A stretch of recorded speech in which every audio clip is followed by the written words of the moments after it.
Primary TET পরীক্ষার্থী বন্ধুরা প্রেরণা একাডেমি চ্যানেলে তোমাদের সকলকে স্বাগত জানাই। সামনে প্রাইমারি টেট পরীক্ষা, হাতে সময় একদমই কম। এই মুহূর্তে কোন কোন বিষয়গুলি পড়লে নম্বর তোলা যাবে সেই দিকে কিন্তু আমাদের ধ্যান দেওয়া উচিত।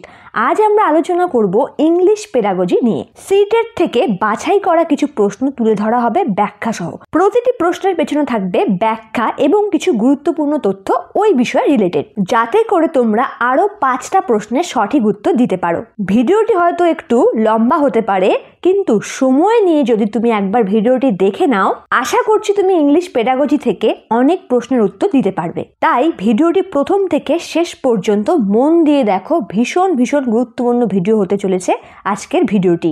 ভালো লাগলে লাইক, কমেন্ট ও শেয়ার করে দিও। আর যারা চ্যানেলটিতে প্রথম এসেছো, আমাদের পাশে থেকে চ্যানেলটিকে অবশ্যই সাবস্ক্রাইব করে দিও। চলো তাহলে কথা না বাড়িয়ে শুরু করা যাক। প্রথম প্রশ্নটি দেখে নাও। Which of the following ideas was proposed by the linguist Noam Chomsky? Humans have an innate capacity to acquire languages. Children learn languages through imitation and reinforcement. Lack of exposure in early years does not affect language development. Each language is different and has its own methods of acquisition. প্রশ্নে বলা হয়েছে ভাষাবিদ Noam Chomsky নিচের কোন ধারণাটি প্রস্তাব করেছিলেন? দেখো, second অপশনে কি বলা হয়েছে? Children learn languages through imitation and reinforcement, অর্থাৎ শিশুরা অনুকরণ এবং রিইনফোর্সমেন্টের মাধ্যমে কিন্তু ভাষা শেখে না। Lack of exposure is early years does not affect language development. প্রাথমিক বছরগুলিতে প্রকাশের অভাব কিন্তু ভাষার বিকাশকে প্রভাবিত করে না। পরের অপশনটিতে কি বলা হয়েছে দেখো, each language is different and has its own methods of acquisition, অর্থাৎ প্রতিটা ভাষা আলাদা একে অপরের থেকে এবং এটা গ্রহণের কিন্তু নিজস্ব একটা পদ্ধতি রয়েছে। কিন্তু প্রশ্নে বলা হয়েছে নোয়াম চমস্কি কোন ধারণাটিকে প্রস্তাব করেছে? এখানে সঠিক উত্তর হবে option A, humans have a innate capacity to acquire languages, অর্থাৎ মানুষের মধ্যে একটা সহজাত ক্ষমতা রয়েছে ভাষা গ্রহণের ক্ষেত্রে বা ভাষা শিখনের ক্ষেত্রে। নোয়াম চমস্কির মতে কিন্তু কোনো পশু বা পাখি নয়, কেবল মানুষের শিশুই কি হয়, ভাষা শেখার জন্মগত ক্ষমতার অধিকারী হয়। আর মানুষের জৈবিক বিবর্তনের মধ্যেই মানব শিশু এই ক্ষমতা নিয়ে জন্মেছে। নোয়াম চমস্কি থেকে কিছু গুরুত্বপূর্ণ তথ্য জেনে নাও, এখান থেকেও কিন্তু প্রশ্ন আসতে পারে। Abraham Noam Chomsky is an American linguist, philosopher, cognitive scientist, historical essayist, social critic and political activist, sometimes called the father of modern linguistics. Modern লিঙ্গুইস্টিক্সের জনক বলা হয় নোয়াম চমস্কিকে। তিনি কি বলেছেন মনে রাখো, এখান থেকেও কিন্তু প্রশ্ন আসতে পারে। তিনি কি বলেছেন জেনে নাও। তিনি বলেছেন human child is born with the innate capacity to acquire language. তিনি আরো বলেছেন we have a language acquisition device, LAD। প্রশ্ন আসতে পারে LAD এর ফুল ফর্ম কি? Language acquisition device which help us to produce language, LAD। প্রশ্ন আসতে পারে নোয়াম চমস্কির মতে LAD এর রোল কি? তখন প্রশ্নের উত্তরটি হবে জেনারেট গ্রামার রুলস। এছাড়াও তিনি আরো বলেছেন হি টকস অ্যাবাউট ইউনিভার্সাল গ্রামার। তিনি ইউনিভার্সাল গ্রামারের কথা বলেছেন। যদি এই ধরনের টার্মস আসে ইউনিভার্সাল গ্রামার, LAD, তাহলে কিন্তু প্রশ্নের উত্তরটি হবে নোয়াম চমস্কি। পরের প্রশ্নটি দেখে নাও। Receptive skills in language refers to listening and speaking skills, listening and reading skills, speaking and writing skills, নাকি স্পিকিং অ্যান্ড রিডিং স্কিলস? সঠিক উত্তরটি হবে option B, listening and reading skills. Bangla পেডাগজির ক্লাসেও কিন্তু আমরা এই বিষয়টি নিয়ে আলোচনা করেছিলাম। জেনে নাও, ল্যাঙ্গুয়েজ স্কিলসের ক্ষেত্রে বা ভাষা দক্ষতার জন্য 4টি দক্ষতার কথা বলা হয়েছে। কি? Listening, speaking, reading, writing. এটাকে মনে রাখার জন্য তোমরা LSRW এই হিসাবে মনে রাখতে পারো। প্রথমে হবে লিসেনিং, তারপর স্পিকিং, তারপর রিডিং, তারপর রাইটিং। দেখো, প্রশ্নে বলা হয়েছিল রিসিপটিভ স্কিলস কোনটা? লিসেনিং অ্যান্ড রিডিং হচ্ছে রিসিপটিভ এবং প্যাসিভ। কারণ দেখো, লিসেনিং অর্থাৎ শোনার ক্ষেত্রে আমরা কোনো কিছু গ্রহণ করে থাকি, রিসিভ করে থাকি। তেমনি রিডিং বা পড়ার ক্ষেত্রে কি হয়, সেটাও কিন্তু আমরা রিসিভই করি। এটা কি? এটা এক ধরনের প্যাসিভ, ঠিক আছে। আর স্পিকিং অ্যান্ড রাইটিং এটা হচ্ছে প্রোডাক্টিভ বা অ্যাক্টিভ বা এক্সপ্রেসিভ। লেখা তো অবশ্যই একটা সৃজনমূলক দক্ষতা, তেমনি কথা বলাটাও কিন্তু একটা সৃজনমূলক দক্ষতা বা অ্যাক্টিভিটি বা অ্যাক্টিভ। এখানে তোমরা অ্যাক্টিভ হিসাবে এখানে কি করা হয়, এখানে অ্যাক্টিভ আছি আমরা, তাই তো স্পিকিং আর রাইটিংয়ের ক্ষেত্রে এটা প্রোডাক্টিভ, অ্যাক্টিভ আর হবে এক্সপ্রেসিভ। পরের প্রশ্নটি দেখে নাও। The study of meaning in a language is known as, অর্থাৎ ভাষার অর্থের অধ্যয়ন কি নামে পরিচিত? সিমেন্টিক্স, মরফোলজি, লিঙ্গুইস্টিক্স নাকি সিনট্যাক্স? এখানে সঠিক উত্তরটি হবে অপশন এ, সিমেন্টিক্স।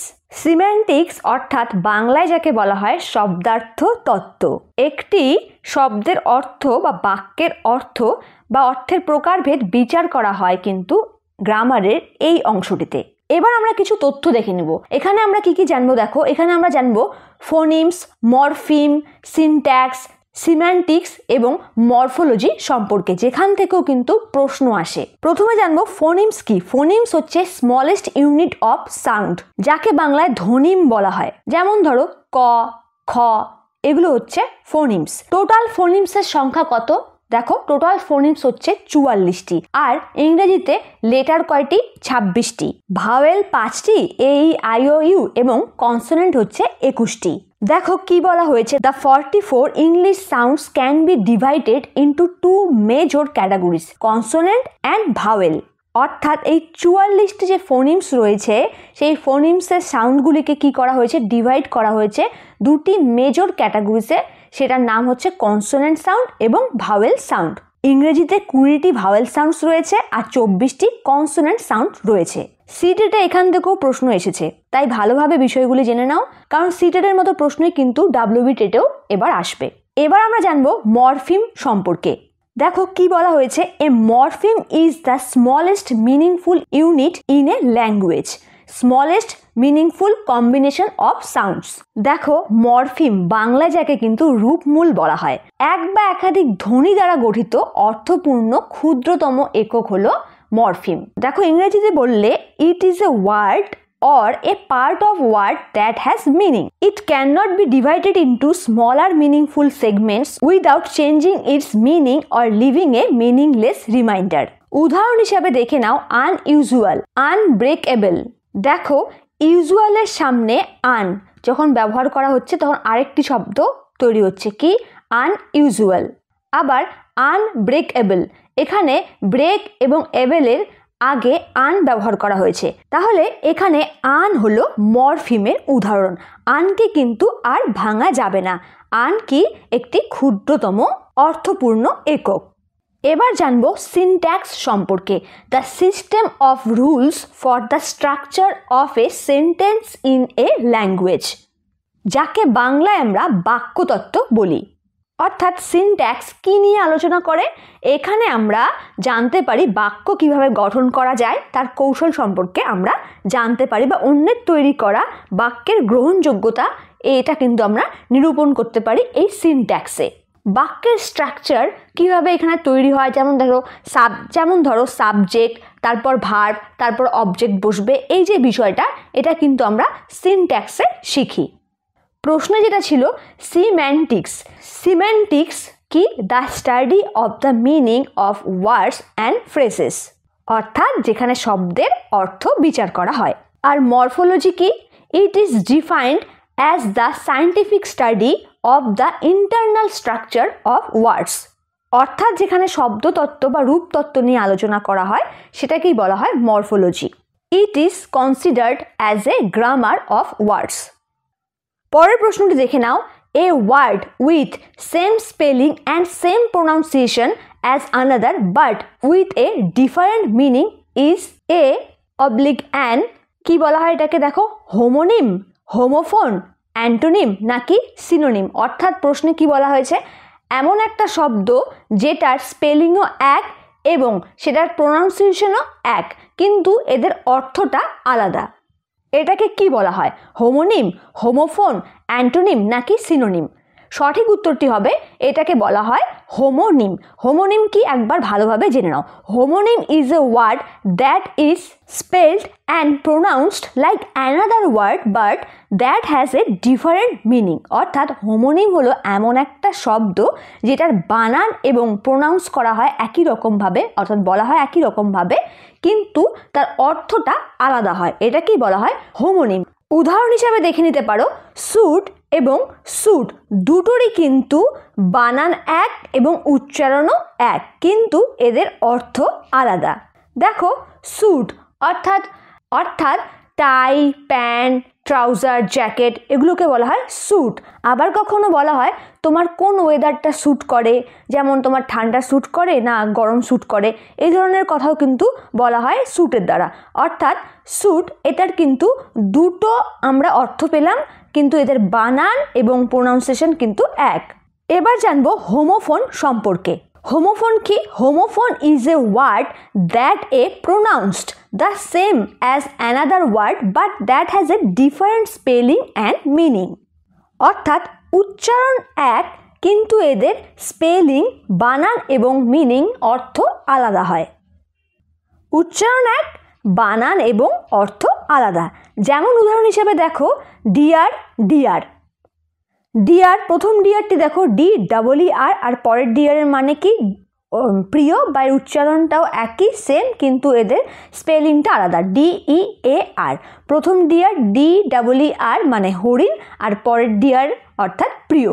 তার মানে দুটোরই উচ্চারণ কিন্তু সেম, কিন্তু এক্ষেত্রে কি দেখা যাচ্ছে, এদের বানান আর অর্থ আলাদা।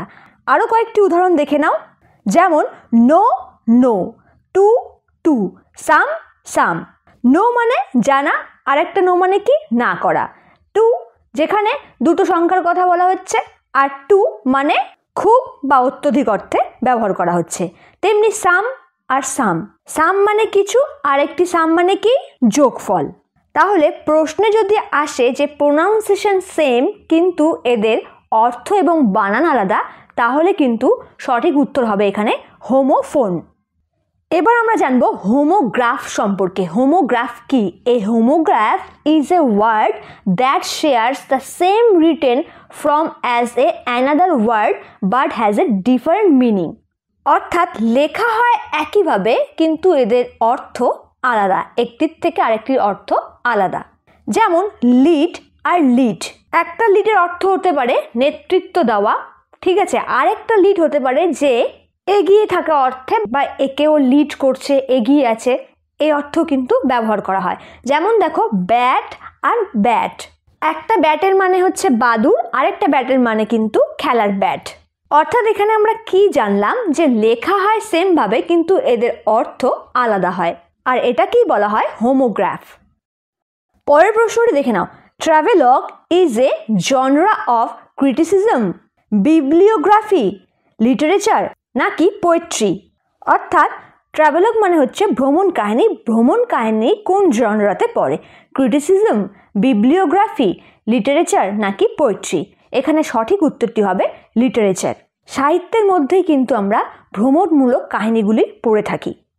আর বিবলিওগ্রাফিটা কি সেটাও একবার জেনে রাখো। Bibliography is a list of books, articles, websites, letters and other sources that someone uses while researching a topic and writing a paper. বাংলায় যাকে বলা হয় গ্রন্থপঞ্জি। পরের প্রশ্নটি দেখে নাও। When a teacher takes necessary corrective measures to remove the gaps in learning, it is remedial teaching, proficiency test, team teaching নাকি diagnostic test। অর্থাৎ শিক্ষণের সময় কোনো শিশুর শেখার ক্ষেত্রে যদি কোথাও গ্যাপ থাকে, সেটাকে যখন শিক্ষক সেই গ্যাপটা পূরণ করে বা পূরণ করার ব্যবস্থা করে, সেটাকে কি বলা হয়? Remedial teaching, proficiency test, team teaching নাকি ডায়াগনস্টিক টেস্ট। আমরা বাংলায়ও পড়েছিলাম এটা। তো এখানে সঠিক উত্তরটি হবে অপশন এ, রিমিডিয়াল টিচিং। বাংলায় যাকে বলা হয় সংশোধনমূলক শিক্ষণ। দেখো কিছু ইম্পর্টেন্ট পয়েন্টস এখানে। Remedial teaching refers to the method of taking necessary corrective measures to remove the learning gaps. It provides learners with the necessary help and guidance to overcome problems. অর্থাৎ সংশোধনমূলক শিক্ষণে কি করা হয়? যে এখানে কি হয়, সমস্ত শিক্ষার্থী কিন্তু সমান হয় না। এখানে কোনো কারণে যদি কোনো শিক্ষার্থী পিছিয়ে পড়ে, তাহলে সেই পিছিয়ে পড়া শিক্ষার্থীকে চিহ্নিত করা হয় বা তার গ্যাপটাকে জানা হয়, তারপর তাকে সেই হিসাবে তার প্রবলেমটাকে সলভ করা হয়। Remedial teaching is nothing but রিটিচিং the language items not properly learn to the learners. অর্থাৎ রিমিডিয়াল টিচিংটা হচ্ছে বা সংশোধনমূলক শিক্ষণটা হচ্ছে এমন একটা শিক্ষণ যেখানে লার্নার্স যেখানে প্রপার শিখতে পারেনি সেই জায়গাটাতে তাকে আবার শেখানো। It is the process of identifying slow learners and improving there ability to learn something. এখানে যে সমস্ত শিক্ষার্থীরা স্লো শেখে বা পিছিয়ে পড়া রয়েছে, যে সমস্ত শিক্ষার্থীরা, তাদের পূর্ণ শিক্ষণের ব্যবস্থা করা হয় যাতে তারা আরও ভালোভাবে বিষয়টি শিখতে পারে। It is meant to improve both the learners learning and teachers teaching, as it is the process of identifying slow learners and improving their ability, and it also helps teacher to modify their teaching methodology as per learners needs। অর্থাৎ এটা কিন্তু সংশোধনীমূলক শিক্ষণটা কি করে, শিক্ষক এবং শিক্ষার্থী উভয়কেই কিন্তু সাহায্য করে তাদের কোথায় অসম্পূর্ণতা রয়েছে, কোথায় কোথায় শিক্ষার্থী পিছিয়ে রয়েছে, এবং টিচারও বুঝতে পারে যে তার পড়ার মধ্যে কোথায় চেঞ্জ করতে হবে। It is a teaching or instructional approach to provide the remedial measures to help students to get assistance on their weakness. In this view, the general or specific nature of weakness of the pupil is identified and appropriate steps are taken। অর্থাৎ এটা এমন একটা শিক্ষণ পদ্ধতি বা নির্দেশমূলক পদ্ধতি যেখানে প্রতিকার করা হয় কাদের, ছাত্রদের দুর্বলতার, বা একটা প্রতিকারমূলক ব্যবস্থা প্রদান করা হয় ছাত্ররা তাদের দুর্বলতার বিষয়ে যাতে সহায়তা পায়। সামেটিভ অ্যাসেসমেন্ট কি? Makes judgments of the learner skills in a specific period of time, focuses on the learner's process, conducting weekly tests in schools is more constructivist and generates more positive feedback. দেখো option বিতে কি বলা হয়েছে, focuses on the learner's process. Summative অ্যাসেসমেন্টে কি learner's process অর্থাৎ learners কীভাবে শিখছে তার উপর ফোকাস করা হয়। Conducting weekly tests in schools মানে সপ্তাহে সপ্তাহে পরীক্ষা নেওয়া হয়। Is more constructivist and generates more positive feedback.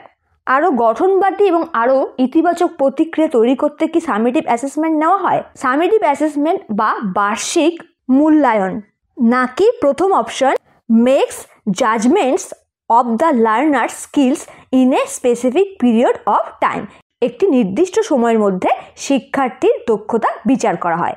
এখানে সঠিক উত্তরটি হবে option A, makes judgments of the learner skills in a specific period of time. মানে শিক্ষণ প্রক্রিয়ার শেষ পর্যায়ে যে মূল্যায়নের ব্যবস্থা করা হয় সেটাই হলো সামেটিভ মূল্যায়ন বা সামেটিভ অ্যাসেসমেন্ট। কিছু তথ্য জেনে নাও। Assessment is a process of collecting, receiving and using data for the purpose of improvement in the learning process. অর্থাৎ লার্নিং প্রক্রিয়া চলাকালীন এই মূল্যায়ন ব্যবস্থার দ্বারা কি সংগ্রহ করা হয়, রিসিভ করা হয়, ডেটা তথ্য সংগ্রহ করা হয় যাতে ছাত্ররা আরও বেশি এগিয়ে থাকে। ছাত্রদের সম্পর্কে কিছু ডেটা, তারা কতদূর শিখেছে সেই বিষয়ে সেই তথ্যগুলো কিন্তু গ্রহণ করা হয়। It is one of the crucial components of the teaching learning process. There are two main types of assessments which include summative and formative assessments। অর্থাৎ এখানে দেখো দুটো টাইপের কথা বলা হয়েছে মূল্যায়নে, সেটা হচ্ছে সামেটিভ আর একটা হচ্ছে ফর্মেটিভ। সামেটিভ হচ্ছে বার্ষিক মূল্যায়ন আর ফর্মেটিভ হচ্ছে গঠনমূলক মূল্যায়ন। সামেটিভ মূল্যায়ন সম্পর্কে তো আমরা জানলাম। Summative assessment is a type of assessment that measure, certifies and the level of students learning by the assessing them at the end of the term। অর্থাৎ শিক্ষণ প্রক্রিয়ার শেষ পর্যায়ে যে মূল্যায়নের ব্যবস্থা করা হয় বা তাদের সার্টিফাইড করা হয়, রিপোর্ট তৈরি করা হয় একটা স্টুডেন্টের, সেটাই হচ্ছে সামেটিভ অ্যাসেসমেন্ট। আর ফর্মেটিভ অ্যাসেসমেন্ট বা গঠনমূলক মূল্যায়ন কি? It helps in providing qualitative feedback to learners to improve as it refers to monitor learners' progress throughout the teaching learning process to diagnose learners' learning difficulties।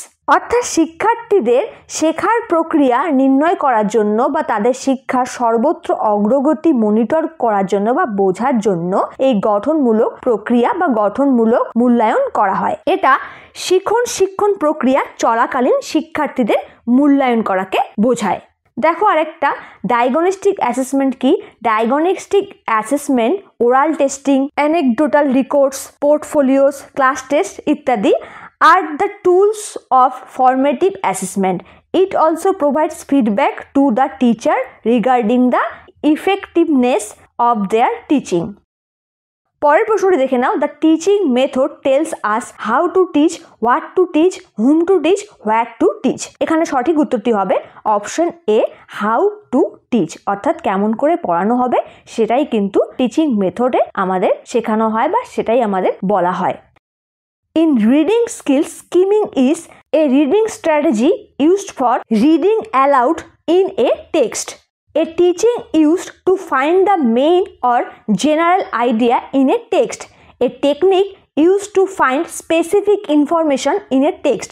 না কি a strategy used for reading only the first sentence of each paragraph. অর্থাৎ এখানে প্রশ্নে কি বলা হয়েছে দেখো, skimming is the reading স্কিলসের ক্ষেত্রে বা পঠন দক্ষতার ক্ষেত্রে স্কিমিং বিষয়টা কি? A reading strategy used for reading aloud in text, অর্থাৎ জোরে জোরে পড়ার ক্ষেত্রে যে স্ট্র্যাটেজিটা ব্যবহার করা হয় সেটা কি স্কিমিং? না, এটা স্কিমিং নয়। এ technique used to find the main or general idea in a text. A technique used to find specific information in a text, অর্থাৎ একটা স্পেসিফিক কোনো তথ্য বা ফ্যাক্টস পাওয়ার জন্য যে টেকনিক ইউজ করা হয় সেটা কি স্কিমিং? নাকি a strategy used for reading only the first sentence of each paragraph, অর্থাৎ একটা প্যারাগ্রাফের প্রথম সেন্টেন্স পড়ার যে স্ট্র্যাটেজি এই ক্ষেত্রে যে ব্যবহার করা হয় সেটাকে কি স্কিমিং বলা হয়? না, এটা তিনটার একটাও না। এখানে সঠিক উত্তরটি হবে option B, a technique used to find the main or general idea in a text, এটাকে বলা হয় স্কিমিং। স্কিমিং কি আরেকবার জেনে নাও, skimming is reading rapidly in order to get a general overview of material, অর্থাৎ কোনো কিছু পড়ার সময় আমরা যখন সেটার ওভারঅল একটা আইডিয়া নেই বা জিনিসটা পাই সেটাই হচ্ছে স্কিমিং। আর স্ক্যানিং কি? দেখো প্রশ্নে যদি আসতো স্ক্যানিং কি তাহলে কিন্তু এটার সঠিক উত্তর হতো option C, a technique use to find specific information in a text. তাহলে এবার দেখে নাও স্ক্যানিং বিষয়টি কি? Scanning is reading rapidly in order to find specific facts. ধরো কোনো একটা নাম খুঁজছো বা কোনো একটা অর্থ খুঁজছো, তখন একটা কম্প্রিহেনশনের মধ্যে তোমার শুধু ওটাই দরকার, এটাকে বলা হয় স্ক্যানিং। যে একটা বিষয় তুমি কুইকলি পড়ছো টেক্সটে আর সেখানে তুমি একটা সঠিক বা একটাই তথ্য বা স্পেসিফিক ইনফরমেশন বা ফ্যাক্টসটাকে খুঁজছো, সেটাকেই বলা হচ্ছে এখানে স্ক্যানিং। আর স্কিমিংটা হচ্ছে তুমি একটা কোনো গল্প বা কোনো কিছু পড়লে সেই বিষয়টি, তারপর সেখান থেকে একটা জিস্ট নিলে বা ওভারঅল একটা আইডিয়া নিলে, সেটা কিন্তু স্কিমিং। স্কিমিং কিন্তু এক্সটেন্সিভ রিডিংয়ের ক্ষেত্রে ব্যবহার করা হয়, আর ইনটেনসিভ রিডিংয়ের সঙ্গে জুড়ে রয়েছে কিন্তু স্ক্যানিং। পরের প্রশ্নটি দেখে নাও, the unconscious process of learning a language is language acquisition, language learning, language education, নাকি ল্যাঙ্গুয়েজ টিচিং। আমরা এটা বাংলা পেডাগজিতেও পড়েছি। এখানে সঠিক উত্তরটি হবে অপশন এ, ল্যাঙ্গুয়েজ অ্যাকুইজিশন, অর্থাৎ ভাষার আত্মীকরণটা কিভাবে হয়? আনকনসিয়াস প্রসেসে, অবচেতনমূলক প্রক্রিয়া, অর্থাৎ ভাষার আয়ত্তি হলো একটা অবচেতনমূলক প্রক্রিয়া।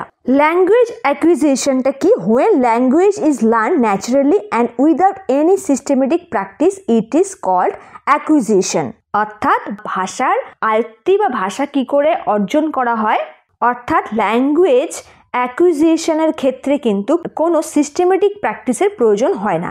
এটা কি হয়? এটা ন্যাচারালি হতে থাকে। যেমন ধরো একটি শিশু তার মাতৃভাষা শেখার ক্ষেত্রে বা আয়ত্ত করার ক্ষেত্রে কিন্তু সেখানে কোনো প্রক্রিয়ার বা কোনো সিস্টেমেটিক প্রসেসের কিন্তু দরকার হয় না। It refers to the process learning a native or a second language because of the innate capacity of human brain, অর্থাৎ মানুষের মধ্যে বা হিউম্যান ব্রেনের মধ্যে সেই ক্যাপাসিটি বা সেই দক্ষতাটা রয়েছে, সেই সহজাত বৈশিষ্ট্যটা রয়েছে যাতে তারা নেটিভ অর সেকেন্ড ল্যাঙ্গুয়েজটা আয়ত্ত করতে পারে। It also means a unconscious process that occurs when language is used in a real conversation. যখন কনভারসেশন চলতে থাকে এটা কিন্তু অচেতনমূলক প্রক্রিয়ার মাধ্যমেই হতে থাকে। এই প্রক্রিয়ায় ব্যক্তি সজাগ বা সচেতন থাকে না। ভাষা সম্পর্কে যে সে একটা নতুন জ্ঞান বা তথ্য সঞ্চয় করছে সেই বিষয়ে কিন্তু তার কোনো কনসাসনেস কিন্তু থাকে না, সে কিন্তু অবচেতনভাবেই সেটা কিন্তু আয়ত্ত করতে পারে। আর ল্যাঙ্গুয়েজ লার্নিং কি? When a language is learned is a systematic way, it is known as learning। অর্থাৎ যখন একটা সিস্টেমেটিক পদ্ধতি বা প্রক্রিয়ার দ্বারা একটা ভাষাকে শেখা হয় তখন সেটাকে বলা হয় language learning. Are learning a language is all inclusive process, অর্থাৎ অন্তর্ভুক্তিমূলক প্রক্রিয়ার মধ্যে কিন্তু পড়ে এই language learning. Learning is conscious process and it is more effective when it is done in a meaningful situation or familiar environment. এটা যখন একটা মিনিংফুল সিচুয়েশনের ক্ষেত্রে বা ফ্যামিলিয়ার এনভায়রনমেন্ট বা পরিচিত পরিবেশের মধ্যে শেখানো হয় তখন কিন্তু এই লার্নিং প্রসেসটা কনসাসলি বা সচেতনভাবে এটাকে কিন্তু শেখানো হয়, আর তার ফলে এটা ভীষণ ইফেক্টিভ হয়ে থাকে। আর এই ক্ষেত্রে কি হয়, এখানে কিন্তু মোটিভেশনটা দরকার হয়, এটা এক্সট্রিনসিক হয়। ল্যাঙ্গুয়েজ অ্যাকুইজিশনের ক্ষেত্রে কিন্তু মোটিভেশনটা কি হয়, learning the language is automatic, সেটা কিন্তু অটোমেটিক হয়ে থাকে। একটা শিশু কিন্তু অটোমেটিক তার মাতৃভাষাটা শিখে ফেলে, তাকে কিন্তু নতুন করে সিস্টেমেটিক ওয়েতে বা পদ্ধতিতে শেখানো হয় না। আর যখন ল্যাঙ্গুয়েজ লার্নিং নতুন একটা সে ভাষা শেখে সেখানে কিন্তু সিস্টেমেটিক পদ্ধতি, মেথড এগুলো কিন্তু ইউজ করা হয়। টিচিং এ ধরনের বিষয় কিন্তু ওখানে ইউজ করা হয় যাতে সে নতুন একটা ভাষা শিখতে পারে। পরের প্রশ্নটি দেখে নাও। If children hear to language spoken around them, this exposure to language will a place children at a disadvantage, place children at an advantage, not make any difference, interfere mutually with the other one. দেখো এখানে বলেছে শিশুরা যদি তাদের চারপাশের থেকে দুটো ভাষা শোনে তবে দুটো ভাষার প্রকাশ তারা কিভাবে করবে বা দুটো ভাষার প্রকাশ তাদের মধ্যে কি ঘটাবে। এটা কি তাদের মধ্যে একটা ডিসঅ্যাডভান্টেজ তৈরি করবে, নাকি place children at an advantage, not make any difference, কোনো পার্থক্য হবে না, না interfere mutually with the other one, অর্থাৎ একটা আরেকটার উপর মিউচুয়ালি ইন্টারফেয়ার করবে। দেখো এখানে সঠিক উত্তরটি হবে option B, place children at an advantage. এটা কিন্তু শিশুদের কাছে একটা অ্যাডভান্টেজ হিসেবে থাকবে, তারা আরও একটা নতুন ভাষা শিখতে পারবে এবং সেই ভাষাটা শেখার ফলে তাদের মধ্যে কমিউনিকেটিভ স্কিলসটা কিন্তু বৃদ্ধি পাবে। পরের প্রশ্নটি দেখে নাও। In the language classroom a child often faces problems in learning his her first language at school because learning his her own language at school is not interesting. School language is more formal than home language. The child knows that language and there is no point of learning the same language again. The language is difficult for them to learn at school. অর্থাৎ প্রশ্নে বলা হয়েছে যে একটা ভাষা শিক্ষার ক্লাসে একটি শিশু প্রবলেম ফেস করছে, কিসের, তার নিজের ফার্স্ট ল্যাঙ্গুয়েজ আর স্কুলের ল্যাঙ্গুয়েজের মধ্যে। এখানে সঠিক উত্তরটি হবে অপশন বি, কারণ school language is more formal than home language, মানে স্কুলের ভাষা বাড়ির ভাষার চেয়ে এখানে বেশি কিন্তু আনুষ্ঠানিক, তাই শিশুটি বা শিক্ষার্থীটি একটু প্রবলেম বা সমস্যার সম্মুখীন হচ্ছে। পরের প্রশ্নটি দেখে নাও। Language normally used in informal conversation but not in formal speech or writing is called collocation, colloquial, clue নাকি চাঙ্ক। প্রশ্ন করা হয়েছে কি দেখো, যে ভাষা সাধারণত অনানুষ্ঠানিক কথোপকথনে ব্যবহৃত হয় কিন্তু আনুষ্ঠানিক বক্তৃতা বা লেখার সময় তাকে বলা হয় না বা ব্যবহার করা হয় না, তাকে কি বলা হয়? কোলোকেশন, কোলোকিউল, ক্লু নাকি চাঙ্ক। এখানে সঠিক উত্তরটি হবে অপশন বি, কোলোকিউল। কোলোকিউল সম্পর্কে একটু জেনে নাও। Colloquial refers to a language that is used in ordinary or familiar conversation. It is a language that is normally used in informal conversation but not in formal speech or writing. অর্থাৎ কোলোকিয়াল হলো এমন একটি language বা ভাষা যেটা কি ordinary বা familiar কনভারসেশনের ক্ষেত্রে যখন আমরা সাধারণভাবে কখনো কোনো কনভারসেশন করে থাকি, কথোপকথন করে থাকি, তখন আমরা এই ধরনের কিছু শব্দ ব্যবহার করে থাকি আমাদের ভাষা ব্যবহারের ক্ষেত্রে। কিন্তু এই শব্দগুলো কখনো ফর্মাল স্পিচে বা রাইটিংয়ের ক্ষেত্রে কিন্তু এই শব্দগুলো ব্যবহার করা যায় না, তাকেই কোলোকিউল বলা হয়। Sometimes it is known as the speech of uneducated people, as it refers to words or expressions that are used in ordinary language by common people। বলা হয়েছে কখনো কখনো আনএডুকেটেড পিপলরাও কিন্তু এই ধরনের শব্দকে এক্সপ্রেশন করে তাদের কথার মধ্যে দিয়ে। এটাকে অনেক সময় স্ল্যাং ওয়ার্ডও বলা হয়ে থাকে। পরের প্রশ্নটি দেখে নাও, prose does not include a play, novel, poem নাকি স্টোরি?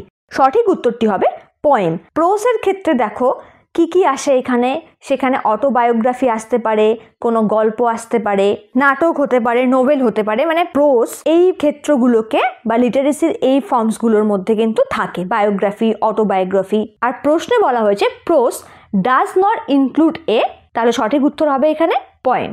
পরের প্রশ্নটি দেখে নাও, when a writer describes an incident or a scenes which had occurred in his life or any other person's life on the basis of memory, it is called।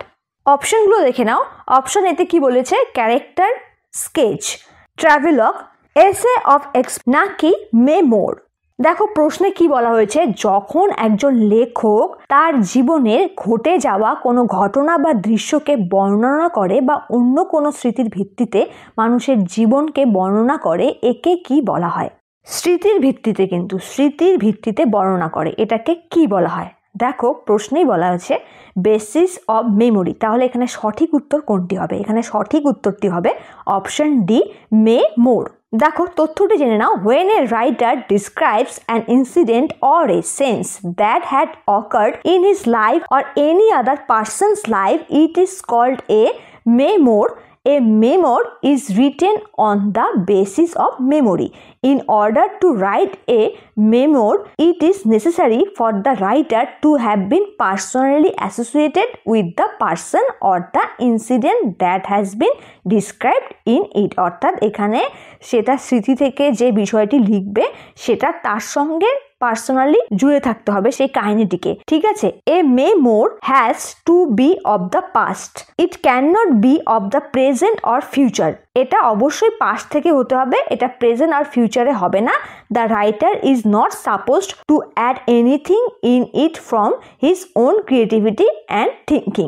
অর্থাৎ এখানে তার নিজস্ব সৃজনশীলতা বা চিন্তাভাবনার মধ্যে এখানে অন্য কিছু যোগ করার কথা থাকবে না, যা ঘটেছে সেটাই থাকবে।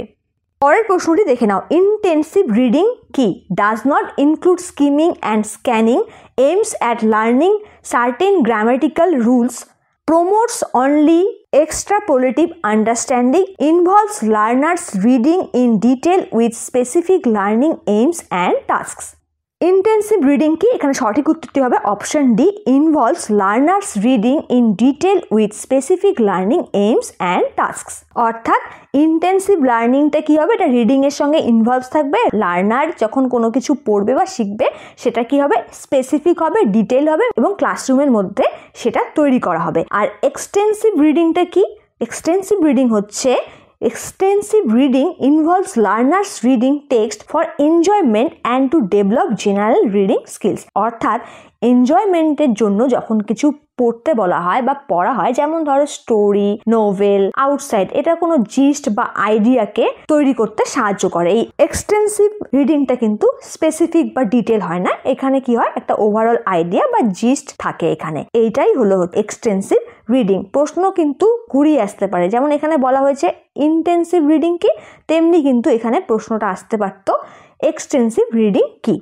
বন্ধুরা আশা করি ভিডিওটি তোমাদের ভালো লেগেছে। যদি ভালো লেগে থাকে কিংবা কাজে লেগে থাকে তাহলে তোমার বন্ধুদের সঙ্গে অবশ্যই ভিডিওটি শেয়ার করো আর লাইক আর কমেন্ট করে জানাও কোথায় তোমাদের বুঝতে অসুবিধা হয়েছে। ততক্ষণ ভালো থেকো, সুস্থ থেকো, দেখা হচ্ছে পরের ভিডিওতে।